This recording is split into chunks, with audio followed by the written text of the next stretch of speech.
На севере Бразилии, около океана, есть место, где бескрайние белые песчаные дюны перемежаются с бирюзовыми лагунами, которые образуются в дождливый сезон.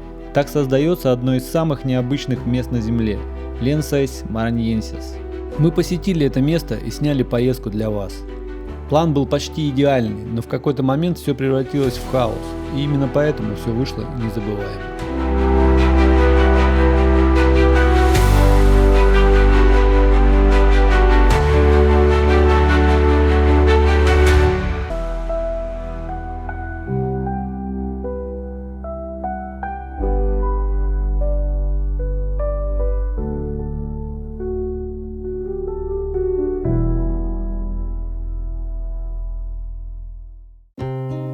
Из Боа-Висты мы вылетели в Сан-Луис. План был переночевать в Сан-Луисе, добраться на машине до Ачинса, маленькой деревушки около парка, а там мы заранее договорились арендовать квадроциклы, чтобы посетить сам парк. Группа была та же: я, Тимур и Дима. Мы сняли машину в аэропорту и поехали в отель в район старого города в Сан-Луисе.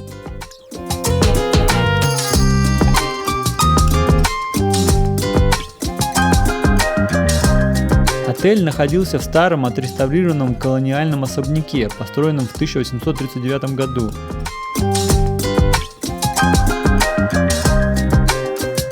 В интерьере много камня и дерева. Тяжело представить, но этой лестнице почти 300 лет.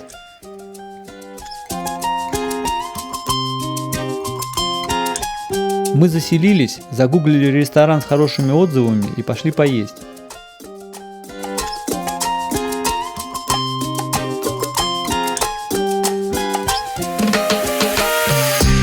Из-за колониальной эпохи кухня в Сан-Луисе – это смесь португальской, голландской, французской, немного африканской и местной.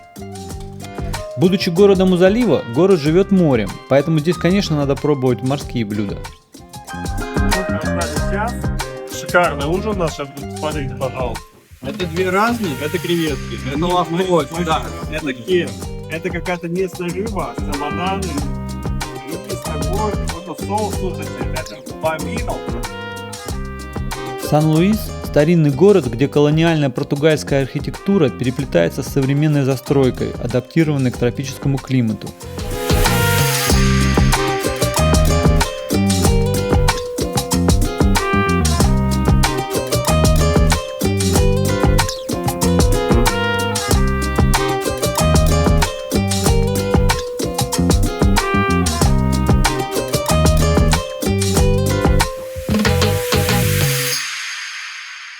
Оказалось, что в этот день в Сан-Луисе проходил фестиваль инструментальной музыки.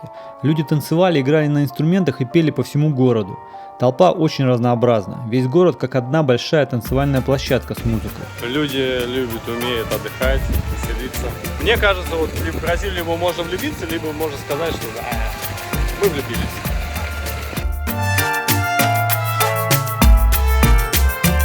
Говорят, это единственный город в Бразилии, где регги почти религия, и это слышно в каждом окне.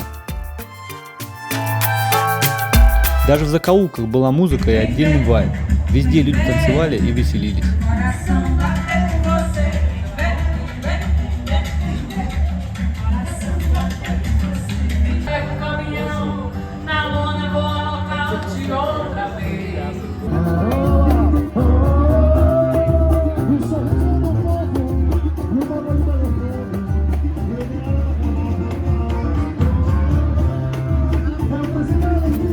Весь городок гудел, народу становилось все больше и больше, а нам надо было уже ложиться спать, чтобы завтра с утра вставать и ехать в парк. На следующий день после завтрака мы выехали в Ачинс. Google Maps показывал 5 часов 40 минут и паром по пути. Расстояние было около 300 километров.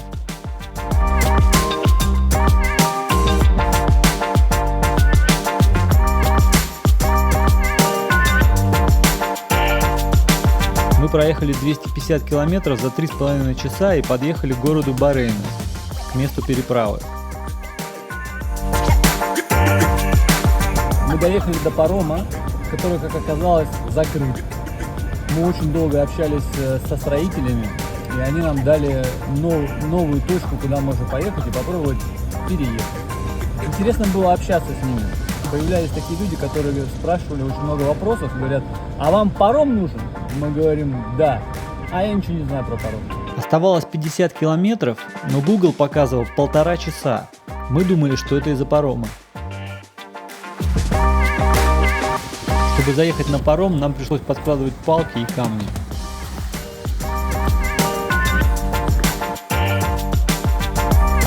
В общем, мы кое-как заехали. Сейчас мы будем пересекать речку. Вообще этот паром для грузовых машин. Мы еще пока не знаем, как мы будем съезжать. Не ходите в Бразилию гулять.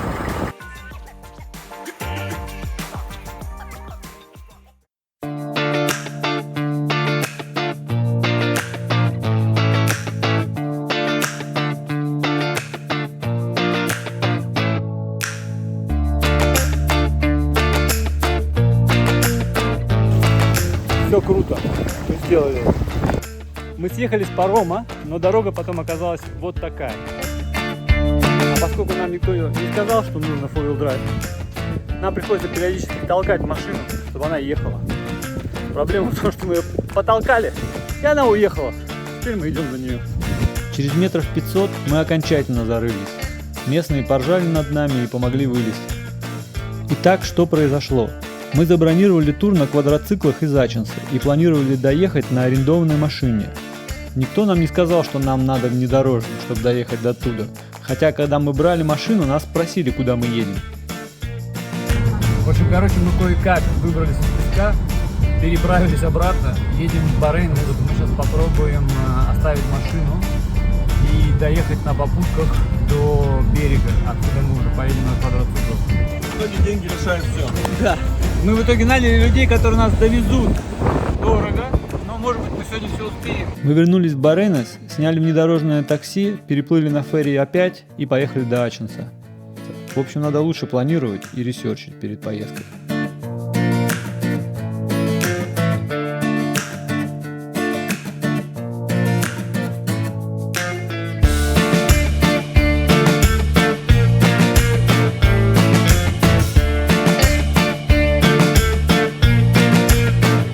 Примерно через 1,5 часа, проехав по краю парка, мы въехали в Ачинс.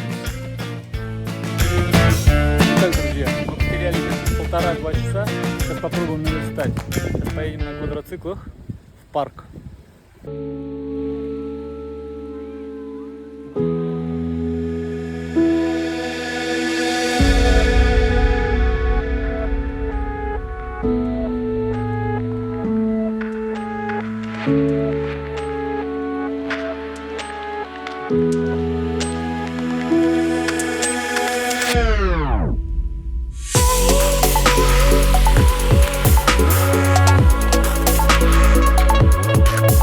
Парк Ленсес-Мараньенсис состоит из огромных белых песчаных дюн, которые покрывают около 1550 квадратных километров.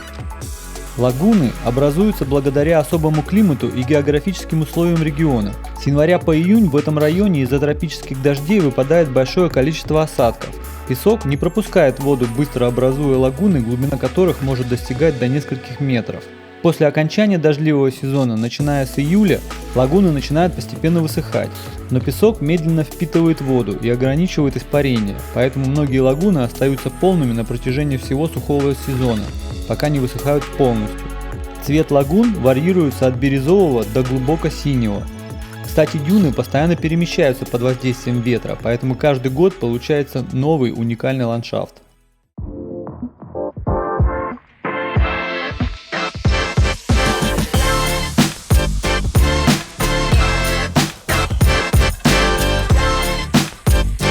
Кстати, вода в лагунах прогревается на солнце и очень теплая.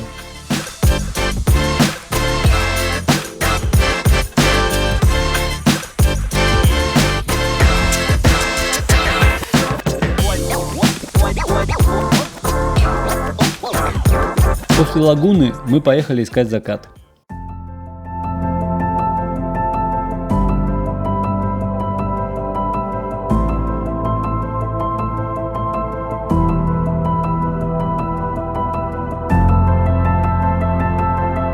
Есть что-то особенное в пустыне на закате. Не знаю почему, но хочется бежать. И бежать легко, как будто пустыня толкает тебя вперед. Но некоторым хочется просто полежать.